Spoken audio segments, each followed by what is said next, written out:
जय हिंद दोस्तों, मैं कासिम खान आपके अपने YouTube channel focus the future से। आज हम राजनीतिक चर्चा करेंगे जयपुर को लेकर, जयपुर की सड़कों पर। तो हमारे साथ है बाबू भाई फ्रीजवाला, जो कि AIMIM पार्टी के स्टेट वाइस प्रेसिडेंट हैं। बाबू भाई, आपका स्वागत है, इस्तकबाल है हमारे चैनल फोकस द फ्यूचर में। अस्सलाम वालेकुम। और मैं ये जानना चाहूँगा कि अभी जयपुर के अंदर हम देखते हैं मुसलमान जो कौम है उसको हर तरीके से राजनीतिक हाशिए पे धकेला जा रहा है, और इसमें एक उभरती हुई पार्टी नज़र आती है AIMIM, जो मुसलमानों को बराबरी का हक और राजनीति में हिस्सेदारी देने की बात करती है। इसको लेकर आप क्या कहेंगे? देखिए, जहाँ तक ऑल इंडिया मजलिस का सवाल है, तो जो लोगों के माइंड को कांग्रेस ने वाश करके और असद साहब के प्रति थोड़ा आप इस तरफ किसको इधर असद साहब के प्रति जी जो भावनाएं जो माइंड के अंदर फिट की है कि बी टीम है जी, और आज हिंदुस्तान में जहाँ भी चुनाव होते हैं और वहाँ कांग्रेस का जनाधार गिरता हुआ जीरो पे नजर आता है जी, तो लोगों को ये समझने की दरकार है कि बी टीम है या सी टीम है, ये कांग्रेस ही बीजेपी की जनक है। अच्छा, मैं अब आपसे ये सवाल पूछना चाहूँगा एक और, जो आज के दौर में जयपुर के खास करके राजस्थान के जो मुस्लिम नेता है, जो पॉलिटिशियन है, जिन्होंने अपनी पूरी जिंदगी वक्फ कर दी कांग्रेस के अंदर, वो आज भी सिर्फ एक पार्षद टिकट के लिए सीमित है, उससे आगे नहीं बढ़ पाए। उसकी वजह क्या रही है? कांग्रेस का एक रवैया रहा है जी। मैंने भी 5 साल पहले मैं राष्ट्रीय महासचिव रहा हूँ कांग्रेस के अंदर जी। इंटक से मैं राष्ट्रीय महासचिव था जी। नेक्स्ट जो निगम के चुनाव हुए थे, उस टाइम राजस्थान के अंदर जोधपुर, जयपुर, कोटा शहर के अंदर चुनाव हुए। उसके अंदर बहुसंख्यक मुस्लिम पार्षद निकल कर आए थे, तो मैंने अपनी इसमें आवाज़ उठाई। उस टाइम हमारे 9 MLA थे, तो भाई आपने MLA को अगर मंत्री नहीं बनाया तो कम से कम इन 3 जिलों के अंदर महापौर तो दें जी। तो जयपुर शहर के अंदर मनीष गुर्जर को थोपा जी। तो उस पर मैंने वो इस्तीफा भी दिया था। तो कांग्रेस के अंदर मुसलमानों का जो वजूद है, वो कुर्सी लगाइए, कुर्सी बिछाइए, दरी बिछाइए, यहीं तक सीमित है बस। अभी लेटेस्ट में जो परसों रोज जब ये राज्यसभा की टिकटें फाइनल हुई है, तो बहुत से मुस्लिम जो नेता हैं वो बहुत आस लगा के बैठे थे और लोगों ने उम्मीद लगा रखी थी कि राज्यसभा के अंदर कम से कम अब की बार जो है 20-25 साल के अंदर फर्स्ट टाइम अब की बार हमें मौका मिलेगा जी। तो वहाँ भी मुसलमानों को धोखे के सिवाय कुछ नहीं मिला। क्या कांग्रेस के अंदर मुस्लिम लीडरशिप की कमी है? इसकी वजह से मुसलमानों को दरकिनार करा जा सकता है? देखिए, जहाँ तक कांग्रेस का रवैया रहा है जी, कांग्रेस मुसलमानों से उम्मीद 100% वोटिंग की रखती है जी।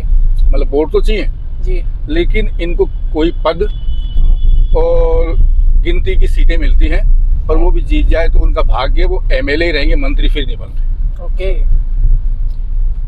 तो इसमें आज अभी जो आने वाले जो चुनाव है जी, ये नवंबर-दिसंबर में शायद नगर निगम के चुनाव, पंचायत चुनाव का बिल्कुल बज जाएगा राजस्थान के अंदर, जयपुर के अंदर भी खास तौर पर जी।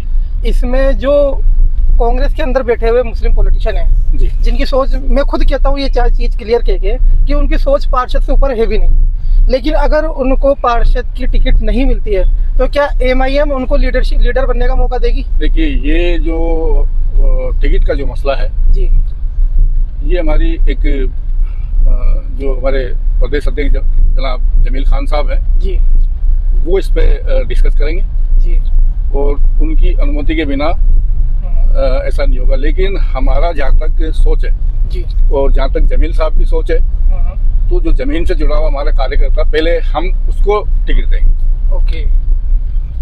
क्योंकि कांग्रेस से जो टिकट मांग रहा है तो उसका कोई विश्वास नहीं है वो कब वापसी पलटी मार जाए। सही बात है ये भी। तो जो हमारी MIM पार्टी से जुड़ा हुआ बंदा है, जो मेहनत कर रहा है, जमीन इस तरह पर काम कर रहा है, तो टिकट का हकदार भी वही बनता है। आपके क्या उम्मीद है कि क्या आपकी पार्टी AIMIM राजस्थान जयपुर के अंदर एक तीसरा मोर्चा बन के दिखाएगी या उससे बेहतर प्रदर्शन करेगी? इंशाअल्लाह आने वाले चुनाव के अंदर ये तमाम जो राजस्थान के लोग हैं जी, उनको एहसास होगा, फील होगा कि ऑल इंडिया मजलिस इत्तेहादुल मुस्लिमीन यहाँ से रन करेगी। अच्छा, बीजेपी का सबसे बड़ा सवाल ये आता है कि वो मुसलमानों के तुष्टीकरण की राजनीति करती है, और एक और मुस्लिम अल्पसंख्यक मोर्चे के अंदर, बीजेपी अल्पसंख्यक मोर्चे के अंदर मुस्लिमों को सिर्फ एक खिलौने के तौर पर पद दे दिया जाता है, लेकिन उनके चुनाव के अंदर कोई भागीदारी नहीं होती। इसको लेकर आप क्या कहें? होगी भी नहीं। क्या है कि हाथी के दांत दिखाने के अलग है जी, और खाने के अलग है जी। बीजेपी का जो रवैया है वो जो जितना मुसलमानों को प्रताड़ित करेगा उसको उतनी बड़ी पद मिलेगी। तो आज जो छुट भैया, जो गमछा घेर के ये भगवाधारी, जिसकी औकात नहीं है एक चना खरीदने की, और वो आज खड़ा होकर के मुसलमानों को ऐसी अद्भुत भाषा के अंदर, आप सोशल मीडिया चेक कीजिए, उसके ऊपर इतनी गंदी गंदी लैंग्वेज के अंदर गालियाँ निकाल रहे हैं, बदतमीजियाँ कर रहे हैं। तो ये सब लोग जो है टिकट पाने की जुगत में रहते हैं। बीजेपी इन लोगों पे सोशल मीडिया पे जो इस तरीके की जो बातें करते हैं, इस पर प्रशासन या पुलिस एक्शन क्यों नहीं ले पाता है? प्रशासन इनका है जी। प्रशासन इन्होंने इनको खुला छोड़ रखा है ये खुला देश में माहौल खराब करने के लिए। आप इनके खिलाफ कंप्लेंट कीजिए, एक्शन कुछ नहीं है। आज सोशल मीडिया पे कई नाम है जी, जैसे एक वो पिंकी चौधरी हैं, 2-3 लेडी महिलाएं भी हैं। तो वो इतनी गंदी भाषा के अंदर, मतलब बिल्कुल अगर मुस्लिम, अगर आज मैं अगर उसी लैंग्वेज को यूज करूँ तो तुरंत मुझ पर कार्रवाई हो जाएगी, मतलब तुरंत प्रशासन मुझे उठा कर ले जाएगी। ओके। तो इनका जो रवैया है कि वोट को डाइवर्ट करना।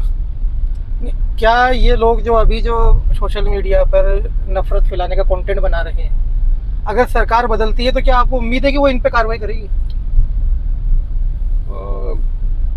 क्योंकि दोनों पार्टी एक ही तो है जी, अलग थोड़ी है। दोनों की सोच सिर्फ मुस्लिम के तुष्टीकरण की है। एक शापनाथ है, एक नागनाथ है। आप क्या उम्मीद करते हैं? तो मुसलमानों को क्या करना चाहिए? 74 साल जो कांग्रेस ने राज किया, तो मुसलमान आज जो पिछड़ापन है वो देन किसकी है? कांग्रेस की है। कांग्रेस, आप ये कहना चाहते हैं कि कांग्रेस ने पिछले 70 सालों में मुसलमानों को कमजोर रखा गया, बिल्कुल, ताकि वो मजबूत ना हो पाए, बिल्कुल, और सिर्फ एक वोट बैंक बना के रखा। बिल्कुल। आप तमाम माइनॉरिटी के, वो हिंदुस्तान का कोई इलाका हो, आप आराम से घूम के आइए, तो एक तो शिक्षा से वंचित रखना। तो जो बड़े बड़े इलाके हैं, उन इलाकों के अंदर जो स्कूलों का कहीं पे देखने को नहीं मिलती। अभी जैसे जो मेरा खुद का व्यक्तिगत एक इलाका जो किशनपोल क्षेत्र आता है राजस्थान के अंदर, जयपुर शहर के अंदर, तो दरबार हाई सेकेंडरी स्कूल थी, और मतलब करीब मैं खुद उसका विद्यार्थी रहा हूँ, और उस जमाने के अंदर उसके स्कूल के अंदर करीब 10,000 छात्र हुआ करते थे। आज वो स्कूल को पुलिस का वार्ड बना दिए गए, क्योंकि सरकार ने उस जगह को खत्म किया।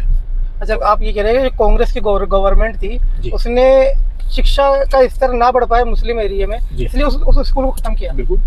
आज मुस्लिम के पास रोजगार के संसाधन है नहीं। मुसलमान आज हिंदुस्तान में इतना पिछड़ा हुआ है और इतना दबा दिया गया है कि बोलते ही जो है उसकी सांस टाइट हो जाती है।